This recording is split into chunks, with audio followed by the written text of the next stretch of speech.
মাননীয় সুধীবৃন্দ, নমস্কার। আপনাদের জানাই আন্তরিক প্রীতি, শুভেচ্ছা ও ভালোবাসা। উপস্থাপনা করছি কবি কালিম হাসান রচিত কবিতা নারী। কবি এই কবিতার মাধ্যমে নারীর একটি পূর্ণাঙ্গ চিত্র আমাদের সামনে তুলে ধরেছেন।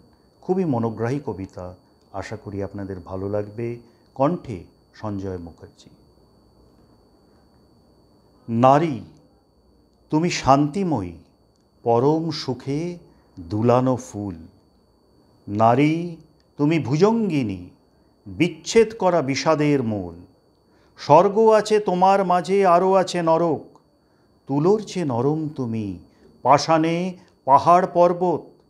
কোথাও তুমি বারিধারা, কোথাও সাইক্লোন, কোথাও তুমি পূর্ণিমার চাঁদ, সূর্যের আলোড়ন। স্বপ্নের মহারানী তুমি, তুমি ভাবুকের মহামন্ত। প্রেমময়ী তুমি, কামিনী তুমি, সৃষ্টিতে আদি অন্ত। তুমি লাইলি সিরিয়ালেয়া, পাগলিনী জুলেখা। ছলনাময়ী কদাকার তুমি, ঐতিহাসিক নির্দয়া।